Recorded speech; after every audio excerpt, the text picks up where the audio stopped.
निर्दोष हो, सहज हो, स्वाभाविक हो। तो जયારે ભક્તિમાં યમુનાજીમાં બકાસુરને જોયો તો ભગવાન એનો ઉદ્ધાર કર્યો અને પગલો દંભનું રૂપ છે। એટલે સમાજમાં ધર્મ ક્ષેત્રે નિર્દોષતા બનેલી રહે એના માટે આપણે બધાએ પ્રયાસ કરવા જોઈએ।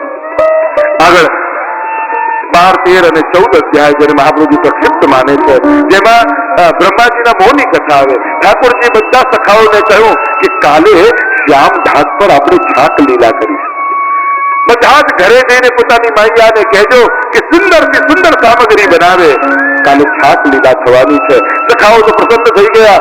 ઘણા દિવસથી સખાઓના મનમાં મનોરથ હતો કે અમારા ઘરની સામગ્રી પ્રભુને ક્યારે આરોગાવી, અને દોડતા દોડતા ઘરે ગયા। ભૈયા ભૈયા ભૈયા પ્રસન્ન થતા ગયા। માં કહેવા લાગી, શું છે બેટા? અરે પ્રભુએ છાક લીલા કરવાની આજ્ઞા કરી છે, કહ્યું છે કાલે તમારા ઘરની સામગ્રી આરોગીશું અને શ્યામ ઢાક પર છાક લીલા કરીશું। માં તને જે સુંદરમાં સુંદર બનાવતા આવડતું હોય ને એ સામગ્રી બનાવજો।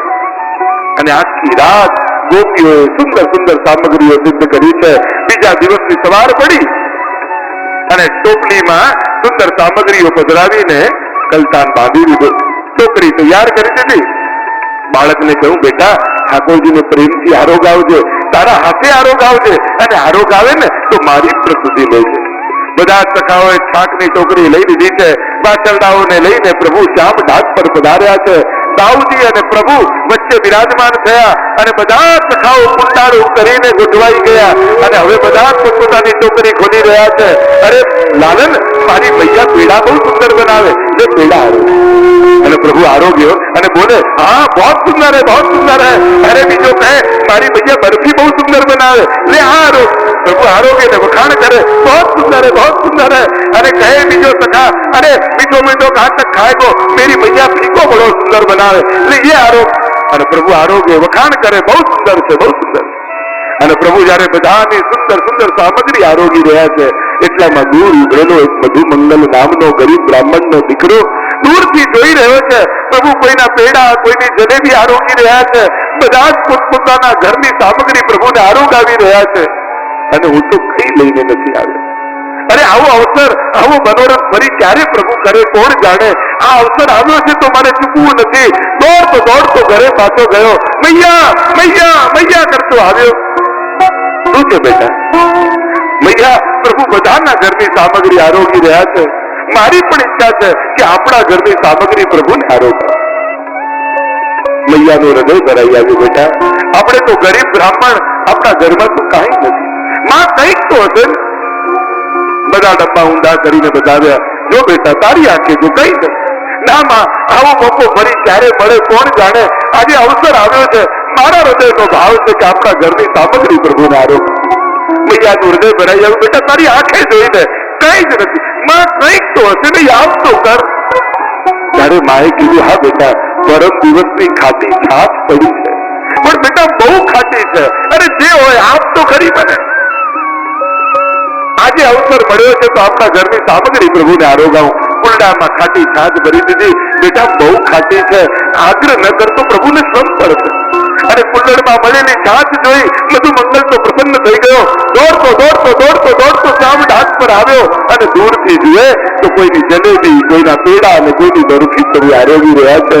મનમાં એમ થયું, અરે પ્રભુને આવી ખાટી છાશ પીવડાઈ તો હાંસી કરશે। અરે લઈને આવ્યો તો આવી ખાટી છાશ નાના પ્રભુને ન અપાય, નહીં તો બધાની વચ્ચે મારી મજાક કરે। પણ મારા હાથમાં જોશે તો માંગશે, માંગશે તો આરોગશે, આરોગશે તો મજાક કરશે, હાંસી કરશે।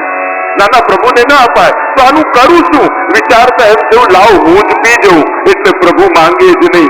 અને આમ વિચાર કરીને કુલડો લગાડ્યો પોતાના મોઢામાં, અને જ્યાં લગાડ્યો પ્રભુની દૃષ્ટિ પડી। મધુમંગલ ઉભો રહે, પ્રભુ દોડ્યા, બધું મૂકીને ભાગ્યા મધુમંગલ તરફ। મધુમંગલને થયું કે આ પ્રભુ ચાચી ન દે, આખું કુલ્લડ ઉલેડી દીધું મોઢામાં। મોઢું નાનું ને કુલ્લડ મોટું, ધાર નીકળી હોઠ પાસેથી અને જોડી પર આવી। ટપ ટપ ટપ ટપ ટપ ટપ ભાગ પડવા લાગી। પ્રભુ ભાગતા આવ્યા અને ખોબો લઈને જોડી પર ધરી ગટ ગટ ગટ ગટ ગટ ગટ પ્રભુ પાન કરવા લાગ્યા।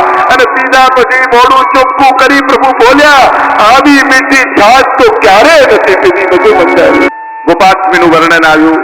પ્રથમ ગૌચારણ ચલેરી કનાઈ ઠાકોરજી ગૌચારણ કરવા જાય છે અને નવરસોનું દાન કથાઓને કરે છે. આગળ ધેનુકાસુર ઉદ્ધારની કથા આવી. દેહાધ્યાસ છે, તાળવનમાં રહે છે અને ધેનુકાસુર ઉદ્ધાર કર્યો છે. કાલ્ય દમનની કથા આવી. ઇન્દ્રિયાધ્યાસ છે અને પ્રભુએ કાલિય નાગને નાથી ઇન્દ્રિયોનું દમન કર્યું છે. બાકી બધા અસુરોને માર્યા, કાલિયને માર્યો નહીં. ઇન્દ્રિયાધ્યાસ છે ને, આંખ ખરાબ જુએ તો એને ફોડીને નખાય, સારું જોવાની આદત પડાય. કાન ખરાબ સાંભળે તો એમાં ખિલ્લા ન ભોકી દેવાય, સારું સાંભળવાની આદત પડાય. ઇન્દ્રનો નિગ્રહ, ઇન્દ્રિયોનો નિગ્રહ થાય. આમ સુંદર સ્તુતિ નાગપત્નીઓએ કરી છે. વ્રજવાસીઓને પુનઃ પ્રભુએ દાવાનળથી બચાવ્યા છે. રંબાસુર ઉદ્ધારની કથા આવી. ગાયા ગોપોને પુનઃ પ્રભુએ દાવાનળથી બચાવ્યા. બધાને કહ્યું આંખો બંધ કરી લો. આંખો બંધ કરીને પ્રભુ દાવાનળનું પાન કરી ગયા. વર્ષા ઋતુ અને શરદ ઋતુનું વર્ણન આવ્યું તો વેણુ ગીતની કથા આવી. વેણુ ગીત પુન યુગલ ગીત કી રત બરખા બરખાઈ પ્રગટ ભય માર્ગ રીત દિખાઈ. અદભુત લીલા છે વેણુ ગીતની. મહાપ્રભુજીએ અદભુત સુબોધનીજી વેણુ ગીતના રચ્યા છે. આ વેણુ ગીતની કથા ઠાકોરજી જયારે ગૌચારણ કરવા વનમાં જાય અને વનમાં પધારે ત્યારે બે શક્તિ ગોપીઓને આપતા જાય, દૂરદર્શન અને દૂરશ્રવણ. એટલે કે પ્રભુ વનમાં જે જે લીલા કરતા હોય એ ગોપીઓને અહીંયા ઘરમાં દેખાય અને સંભળાય. અને પુણ્યાની નામાની પઠંતિ નિત્યમ. પ્રભુ વનમાં જે લીલા કરતા હોય એ અહીંયા ગોપીઓને દેખાય અને એનું ગાન કરે.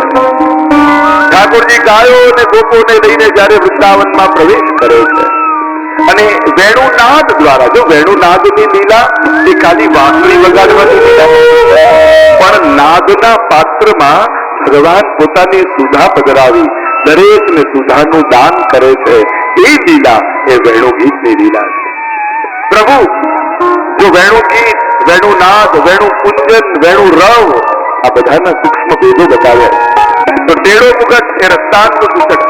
બરહાપીડમ, નટવત, વરવત, શિંગાર અને કેવલ. આમ પ્રભુ સંયોગાત્મક અને વિપ્રયોગાત્મક રસનું દાન કરતા. કર્ણયો કર્ણિકારમ, કાન બે, પુષ્પ એક. ઉદ્દીપક રૂપ છે અને જ્યાં જે રસનું દાન કરવું હોય તો પ્રભુ પહોંચી જાય. રંદ્રાન વેણુ રજર સુદયા, અધર પર વેણુ પધરાવી પ્રભુ પ્રવેશ કરે છે વૃંદાવનમાં. 13 શ્લોકમાં ગોપીઓએ વેણુ ગીત ગાયું. કાલાધિકો કૃષ્ણ, કાલ 12 છે, કૃષ્ણ તો એનાથી અધિક છે. હરિ સખિત જો અક્ષણ વતામ ફલ ઇદમ ન પરમ વિદામ સખ્ય પશુનુ નિવેશેતોર વેશ્યૈ વક્ત્રમ વ્રજેત સુતયોર વેણુ જસ્તમ જૈનવા નિપિત રક્ત મનુ કટાક્ષ મોક્ષમ. અરે આ એકાદશ ઇન્દ્રિયોનું ફળ એ તો ઠાકોરજી જ છે. જો પ્રભુ કેવા સુંદર લાગી રહ્યા છે. બીજે કહ્યું આ અધર પર વેણુને જોઈ આપણા ભાગની સુધા વેણુ પી જાય છે. ગોપ્યક્ષિમા ચરદયમ કુશલમ સ્વ વેણુ દામોદરા